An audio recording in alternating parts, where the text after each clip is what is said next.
Despite support from the United States, it became clear that the only path out of this dire situation was rapid economic growth. An educated, talented workforce, the government reasoned, would be able to rebuild the country and power its exports to the world. Under the leadership of Park Chung-hee, education became the cornerstone of South Korea's redevelopment plan. This intense focus on education tapped into a deep cultural drive for achievement, rooted in Confucian ideals of respect for elders, strict hierarchy, and an unwavering dedication to work. While this philosophy is common across East Asia, South Korea adopted it with a uniquely intense focus on academic success as the ultimate measure of personal worth. It is often said that the path to hell is paved with good intentions, and what began as a plan to rebuild the nation through education and hard work soon spiraled into an obsession, planting the seeds of the country's modern-day crisis. More and more people began attending universities, but before long, an anxious pressure around academic performance had bled into elementary, middle schools, and even kindergartens.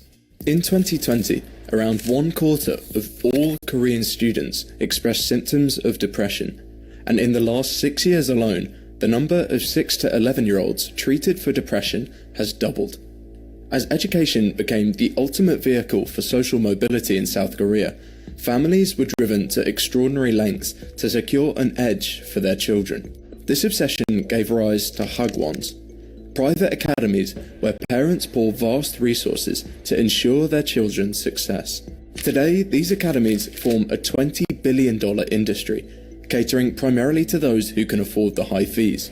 All this pressure builds up to the CSAT exams, grueling 8-hour-long tests that can determine a student's university place and entire future. While South Korea has prided itself on being a meritocracy, the sheer importance of these exams has created a system that is anything but. Many of the questions extend far beyond the curriculum taught in public schools, favouring students who have attended these elite hagwons, and for lower-income children, this essentially sets them up for failure before they've even begun. Why all this pressure?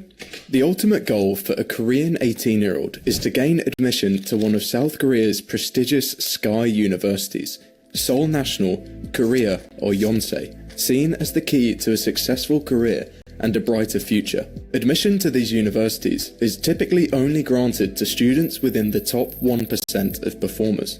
But in 2010, 46% of high government ranking officials and 50% of CEOs in the major financial industries were graduates of these universities. In many ways, these institutions are the be-all and end-all of Korean society, serving as the final gatekeepers of opportunities. Even outside of these elite institutions, around 70% of Koreans go to university. This is the highest rate in the world, which you may think is a good thing, but it has actually created an interesting phenomenon. Despite so many educated people, Korea also has one of the highest rates of youth inactivity anywhere in the world. Essentially, Koreans are either going to university or they are quietly giving up on life, or in many cases, both. Well over 500,000 young people are simply unwilling to seek employment, and 45% of these people who are inactive have a university degree. This phenomenon of people quietly checking out on life has become known as Korea's Sampo generation. This translates to the 3 sacrifice generation, the generation which must give up relationships, children, and marriage in order to survive in the modern economy. You'd think that after enduring a relentless schedule from kindergarten through a top university, your future would finally open up. This was once the case. In the decades following the Korean War, the ideals of hard work and diligence offered a path to owning a home, supporting a family, and collectively rebuilding the nation. Sacrifice meant not just personal achievement, but also contributing to a shared goal, transforming a war-torn country into an economic success story. However, today, that sense of communal purpose has faded. A survey done in 2019 found that 90% of South Korean women and 82% of young men believe that people born into poverty can never compete with those born into wealth. Education is no longer the vehicle for upward mobility which it once was, and yet people still value it so much. In developed countries, going to university usually rewards you with more pay, typically 40% more, while in the US that could be even higher. But in South Korea, this figure is just 20%. In fact, many students now find that their degrees have actually been a net loss, as they will never make back the cost of tuition. Unfortunately, as so many people have now gone to university, it isn't really that unique anymore, and in order to stand out, more and more education is required, creating what has been known as an education bubble. In a society obsessed with hard work, diligence meant eventually securing a home and raising a family, but now it barely covers the rent, that is if you're lucky. However, in South Korea's capital, Seoul, this effect is extreme. Over half of South Korea live in the capital, and this is also home to the infamous Sky Universities, the pinnacle of society. Since everyone who wants to do well tries to go to one of these universities, and most people who employ those graduates are also set up in the same town, the gradual build-up of people and some really restrictive regulations which prevent large-scale property development has made the housing market a bidding war, which is usually won by the elite in society. An unintended consequence of concentrating economic opportunities in a few expensive urban centres like Seoul is leading to the biggest problem facing Korea. Nobody is having kids anymore. In rural areas, children are often seen as contributors to family labour, but by contrast, in cities, the cost of raising a child skyrockets, while work-life balance has become nearly non-existent. But this is only one from a whole list of reasons as to why many South Koreans are simply not having children. Aside from the brutal work culture, the traditional patriarchal model of the early married, stay-at-home mother has deep roots in South Korean history and Confucian gender norms. But instead of clinging to this vision of bygone social relations, which are now nearly impossible to fulfill in Korea's modern economy, promoting a new one may help. Childbirth outside of marriage is still heavily frowned upon in South Korean society, yet the bar to marriage remains very high. This is because it is often associated with wealth, notably for buying a house. This creates a catch-22, whereby people envisage marriage only if they can afford a house. But affording a house is more challenging for unmarried people than married people. Many Koreans are now uninterested in marriage, but still want to have children, yet suffering the condemnation of having a child out of wedlock likely discourages them.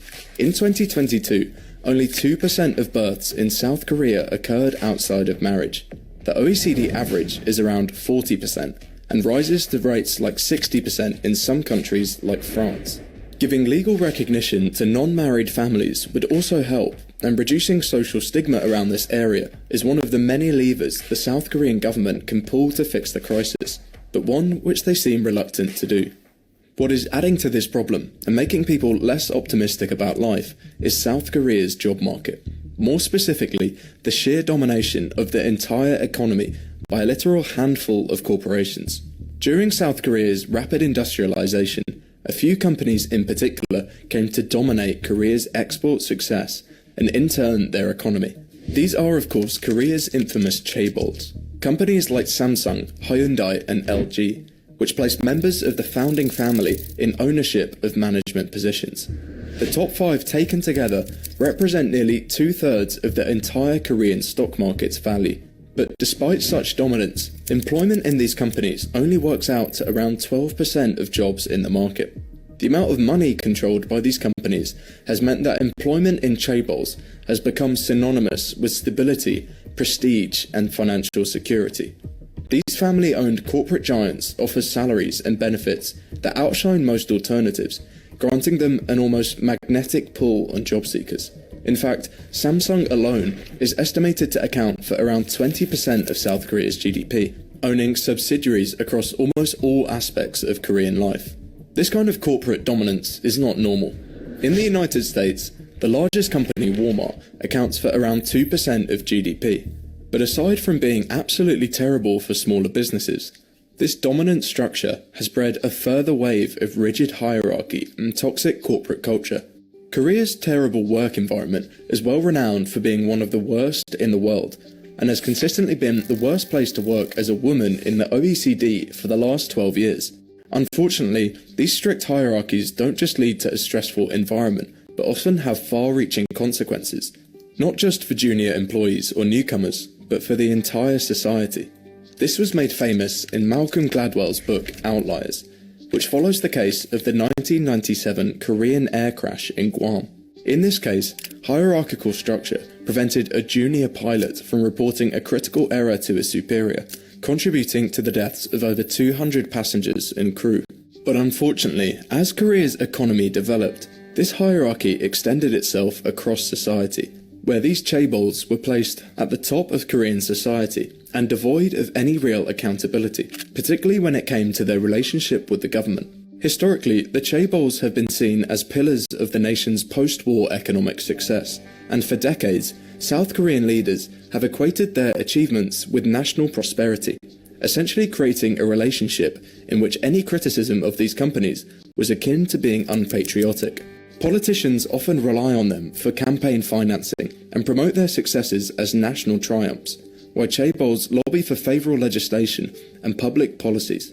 This cosy relationship, however, has become increasingly problematic for the country, not just in the waves of the scandals, from the Sewol ferry disaster, where over 300 lives were lost due to illegal modifications and lax safety oversight, to Samsung's bribery scandal, which saw millions exchanged for political favours and led to the impeachment of a president, but for actually slowly crippling Korea's economy. Structural rigidities in its labour and product markets have hampered productivity and innovation.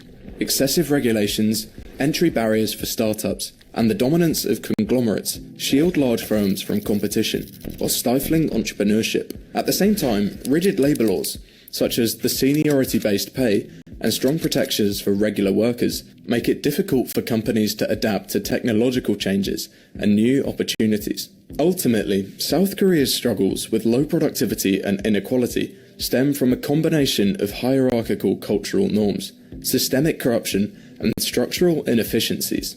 Addressing these issues requires not only breaking the entrenched ties between government and chaebols, but also fostering a more flexible, competitive, and innovative economic environment. The result of all this is not just an economy which is slowing, but something far more serious.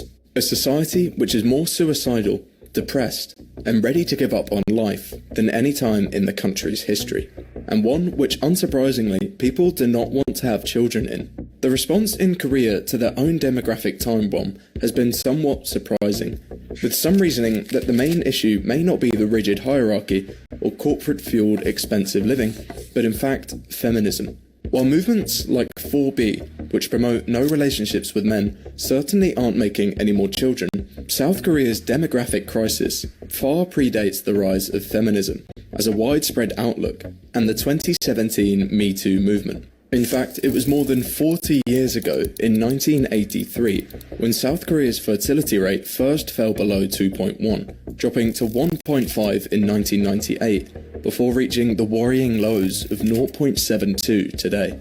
In December 2024, South Korea made headlines when their president tried to set up military law over the country. This once again shone a spotlight on a country that is often overlooked by its more controversial northern neighbour. But in many ways, it is a country with even more profound challenges. These challenges are not just the byproducts of rapid industrialization. They are woven into the very fabric of South Korea's success. The same structures that once fueled growth and prosperity now leave many disillusioned, burnt out, and unable to envision a brighter future. The question is not whether South Korea can change, but whether it's ready to confront the structures and ideals that brought it here in the first place.